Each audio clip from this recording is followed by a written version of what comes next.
अस्सलाम वालेकुम स्टूडेंट्स, क्या हाल है आप सबका। उम्मीद है सब ठीक होंगे, अच्छे होंगे। अच्छा, तो थंबनेल से आपको पता चल ही गया होगा कि आज हम लोग क्या डिस्कस करने वाले हैं।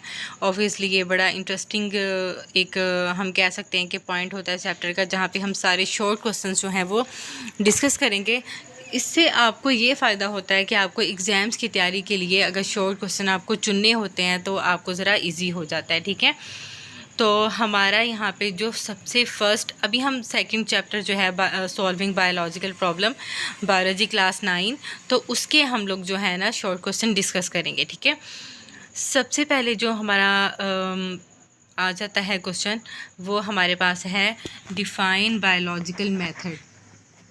अच्छा, ये जो हमारा क्वेश्चन है डिफाइन बायोलॉजिकल मेथड, इसका आंसर जो है वो आपको बुक से ही मिल जाएगा। जो बुक का चैप्टर है सॉल्विंग बायोलॉजिकल प्रॉब्लम, यहाँ से स्टार्ट हो रहा है, उसी चैप्टर के ऊपर, उसी पेज के ऊपर जो है वो हमारे पास इसकी डेफिनेशन मिल जाती है, ठीक है। इसमें उन्होंने हमें बताया हुआ है कि बायोलॉजिकल प्रॉब्लम्स को सॉल्व करने के लिए जो मेथड इस्तेमाल किया जाता है उसको हम कहते हैं biological method. The scientific method in which biological problems are solved is called as a biological method, ठीक है। इसमें हम biological problems ही डिस्कस करते हैं। उसके बाद जो हमारे पास सेकंड क्वेश्चन आ जाता है वो है write down the steps to solving the biological method. मतलब कि बायोलॉजिकल मेथड को सॉल्व करने के लिए जो स्टेप्स जो हैं वो हमारे पास होते हैं वो हमने लिखने हैं। अच्छा, तो इसमें सबसे स्पेसिफिक बात, सबसे ज़रूरी बात ये है कि जो हमारे पास बायोलॉजिकल प्रॉब्लम को सॉल्व करने के लिए जो स्टेप्स हैं जो हमारी बुक में हैं, हम उनको एज इट इज़ ही लिखेंगे। हम उनको आगे पीछे करके उन पॉइंट्स को हम नहीं लिख सकते, ठीक है, क्योंकि इस स्पेसिफिक पाथवे होता है जिसके अकॉर्डिंग हमने बायोलॉजिकल प्रॉब्लम को सॉल्व करना होता है। तो हम उनको चेंज नहीं कर सकते, ठीक है। उनकी नंबरिंग हम चेंज नहीं कर सकते। जो फर्स्ट नंबर पे है वो फर्स्ट पे आएगा, जो सेकंड पे है वो सेकंड पर ही आएगा।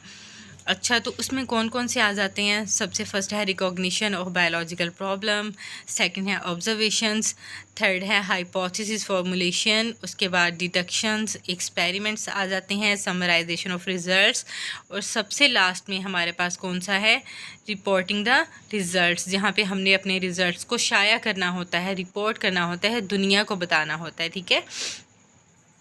अच्छा, उम्मीद है आपको ये तो दोनों क्वेश्चन ईजी थे, आपको समझ आ गए होंगे ऑब्वियसली। अच्छा, थर्ड हमारे पास है define qualitative and quantitative observations with example. हमने इसकी एग्जाम्पल भी देनी है, जो हमारी बुक में लिखी हुई हैं हमने वही देनी है, ठीक है। अच्छा, क्वालिटेटिव और क्वांटिटेटिव ऑब्जर्वेशंस को यहाँ पे हम लोगों ने डिफ़ाइन कर देना है कि वो ऑब्जर्वेशन जिसमें हम क्वालिटी को मेजर करते हैं, क्वालिटी देखते हैं, उसको हम क्वालिटेटिव ऑब्जर्वेशन कहते हैं। एज इट इज़ डेफिनेशन तो आपको बुक में नहीं मिलेगी, तो आप उसको नेट से देख सकते हो। आपकी किताब के पीछे जो आपको कीवर्ड्स दिए हुए होते हैं, आप वहाँ से देख सकते हो। अपने चैप्टर के लास्ट में जो उन्होंने आपको दिए होते हैं आपकी हेल्प करने के लिए, आप वहाँ से भी देख सकते हो, ठीक है। और यहाँ पे एग्जांपल हमारे पास जैसे क्वालिटेटिव ऑब्जर्वेशंस की, the freezing point of water is colder than the boiling point. इसी तरह से सेकंड एग्जांपल है a litre of water is heavier than a litre of ethanol, जहाँ पे हमें कोई भी क्वांटिटी, कोई भी नंबरिंग, कोई भी वेट, यानी कि इन नंबर्स ऑफ वेट तो उन्होंने हमें नहीं दिया हुआ है, तो उसको हम क्वालिटेटिव ऑब्जर्वेशंस बोलेंगे। इसी तरह से क्वांटिटेटिव ऑब्जर्वेशंस की एग्जांपल हमारे पास आ जाएगी, the freezing point of water is 0 degree and the boiling point is 100। ये हमारे पास आ गई फर्स्ट एग्जांपल। सेकंड एग्जांपल हमारे पास a litre of water weighs 1000 grams and a litre of ethanol weighs 789 grams, ठीक है। तो ये हमारे पास क्वांटिटेटिव ऑब्जर्वेशंस की सेकंड एग्जांपल आ जाती है। अच्छा, उसके बाद जो स्टूडेंट्स हमारे पास नेक्स्ट क्वेश्चन आ रहा है वो है व्हाट इज़ हाइपोथेसिस, ठीक है। हाइपोथेसिस जो है वो क्या होती है, तो यहाँ पे हमने जो हमारी बुक में उन्होंने दिया हुआ है ना, फॉर्मूलेशन ऑफ हाइपोथेसिस जो है, उसके नीचे जो उन्होंने हमें पैराग्राफ दिया है वहाँ पे ही हमें इसकी डेफिनेशन मिल जाएगी। The tentative explanation of observations is called hypothesis. तो यानी कि, और यहाँ पे इट माइट बी ट्रू और फॉल्स, ठीक है, ये सही भी हो सकती है और ये गलत भी हो सकती है। तो उन्होंने बताया कि टेंटेटिव एक्सप्लेनेशन ऑफ ऑब्जर्वेशन, किसी भी ऑब्जर्वेशन की वो एक्सप्लेनेशन, टेंटेटिव का मतलब क्या होता है कि वो सही भी हो सकती है गलत भी, अभी इतना कंफर्म जो है वो नहीं है ये पॉइंट, तो इसको हम कहेंगे हाइपोथेसिस। और नेक्स्ट क्वेश्चन आपका है करेक्टरिस्टिक्स ऑफ हाइपोथेसिस, तो उन्होंने यहीं पे ही हमें उसके नीचे करेक्टरिस्टिक्स दी हैं, तो हमने वही लिखनी है। इसमें कौन कौन सी आ जाती है? It should be a general statement, ये एक आम सी स्टेटमेंट होनी चाहिए जो किसी को भी आसानी से समझ आ सके। It should be a tentative idea, ये एक टेंटेटिव आइडिया है, ये सही भी हो सकता है, ये गलत भी हो सकता है। It should be agree with available observations, के आपने जो ऑब्जर्वेशंस की हैं उनके साथ ये चीज़ एग्री होनी चाहिए। अगर कोई और वो सारी ऑब्जर्वेशंस करता है तो उनको भी ये पॉइंट नज़र आने चाहिए जो आपने हाइपोथेसिस में उनके आगे रखे हैं पॉइंट, ठीक है। अच्छा, it should be kept as simple as possible, आसान लफ्ज़ों में होनी चाहिए, आसान बात होनी चाहिए जो सबको समझ आ सके।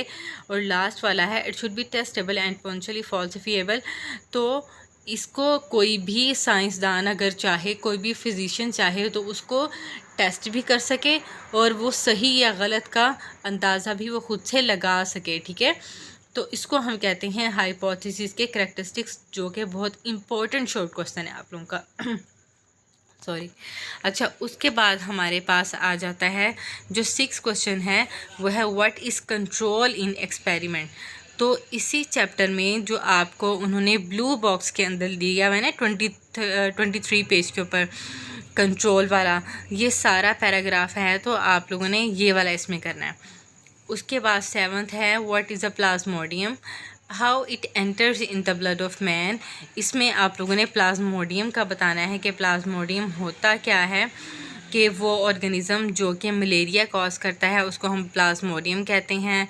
और सेकंड क्या है इसका, how it enters in the blood of man, तो हमने इसमें सारा बताना है कि मॉस्कीटो के ज़रिए इस तरह से बाइटिंग के ज़रिए अगर एक पेशेंट से लिया जाए या किसी भी जगह से, किसी पानी मार्शी एरिया से प्लाज्मोडियम को उठा लिया जाए, तो वो मॉस्कीटो के ज़रिए क्या करता है, वो बाइट करके हेल्दी पर्सन के अंदर दाखिल हो जाता है और वो मलेरिया कॉज करता है। तो आपने यहाँ ये सारा एक्सप्लेन करना है, जो कि हम प्लाज्मोडियम के टॉपिक में कर चुके हैं एक्सप्लेन।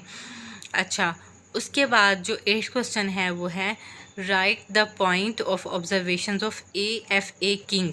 AFA किंग के बारे में हमने पढ़ा था जब लेक्चर हम लोगों ने ये पढ़ा था कि उन्होंने 20 ऑब्जर्वेशंस की थी और हमारी बुक में उन्होंने उसमें से 3 ऑब्जर्वेशंस बताई हुई हैं। तो पहली कौन सी थी, people who slept outdoors were more likely to get malaria than those who slept indoors. वो ऑब्जर्वेशन ऑब्जर्व कर रहे थे ना, मतलब कि वो हाइपोथेसिस बनाना चाह रहे थे कि मलेरिया होता क्यों है, इसकी वजूहात क्या हैं और इसकी कॉजेज़ सबसे पहले उन्होंने पकड़े। तो उन्होंने कहा कि जो लोग ज़्यादा बाहर मतलब खुले इलाकों में सोते हैं उनको ज़्यादा चांसेस होते हैं कि उनको मलेरिया हो जाए, according to as compare to वो लोग जो कि अंदर कमरों में सोते हैं, उनको कम चांसेस होते हैं कि उनको मलेरिया हो।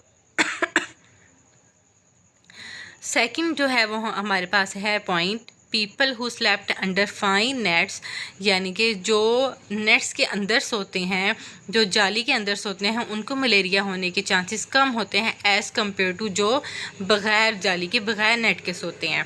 उसके बाद individuals who slept near a smoky fire, जो कि आग के नज़दीक, धुएँ के नज़दीक सोते हैं, उनको भी कम चांसेस होते हैं मलेरिया होने के एज़ कम्पेयर टू जो बग़ैर इन चीज़ों के सो रहे होते हैं, ठीक है।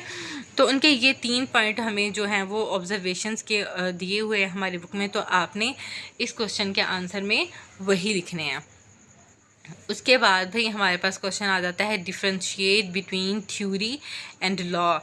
तो इसमें हमारे पास थ्योरी, लॉ एंड प्रिंसिपल जो हेडिंग दी हुई है 26 पेज के ऊपर, तो हमने उसी के अंदर जो उन्होंने हमें थ्योरी और लॉ का दिया हुआ है एक पोर्शन तो हमने इसमें यही बताना है कि थ्योरी क्या होती है, कि वो हाइपोथेसिस जिसको हम बार बार चेक कर रहे हैं वो गलत साबित नहीं हो रही है, तो उसको हम क्या कहेंगे, थ्योरी कहेंगे। फिर थ्योरी को मज़ीद टेस्ट किया जाता है, मज़ीद उसकी ऑब्जर्वेशंस, हाइपोथेसिस मतलब एक्सपेरिमेंटेशन से गुजरती है, और अगर वो बिल्कुल रद्द ना हो, उसके रद्द ना होने के बाद हम उसको लॉ या प्रिंसिपल का नाम देते हैं। तो आपने इसके अंदर ये दोनों डेफिनेशंस लिखनी है। उसके बाद जी हमारे पास जो 10th क्वेश्चन है वो है, what do you mean by the data organisation. अच्छा, आपको यहाँ पे मैंने लिखा नहीं है, मुझे आप लोगों ने शॉर्ट क्वेश्चन में ऐड कर लेना है, व्हाट इज़ डाटा, डाटा क्या होता है, वो भी क्वेश्चन आ जाता है।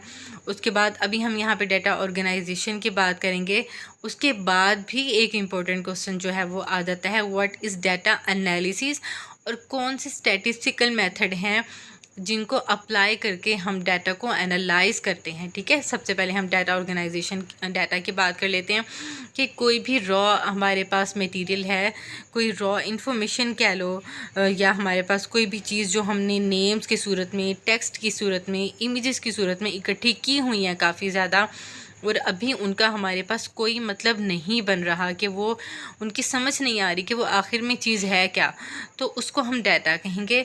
डाटा ऑर्गेनाइजेशन का मतलब क्या होता है कि जब उस डाटा को ऑर्गेनाइज कर दिया जाता है, तरतीब में रख दिया जाता है, और हमारे पास किसी भी चीज़ की एक स्पेसिफिक इंफॉर्मेशन वो डाटा हमें देता है, तो उसको हम कहते हैं डाटा ऑर्गेनाइजेशन।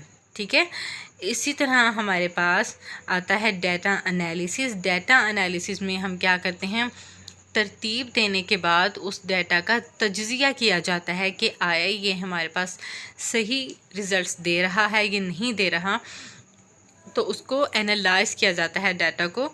तो उसको हम जो हमारे पास स्टैटिस्टिकल मेथड हैं, हमारी बुक में उन्होंने बताया हुआ है कि रेशियो और प्रोपोर्शन के ज़रिए जो है हम उनको एनालाइज करते हैं डाटा को, और एनालाइज करने के बाद हम आगे उनको रिज़ल्ट्स देते हैं। और हमारे पास जो है वो उन्होंने एग्ज़ाम्पल बड़ी अच्छी हमें दी हुई थी।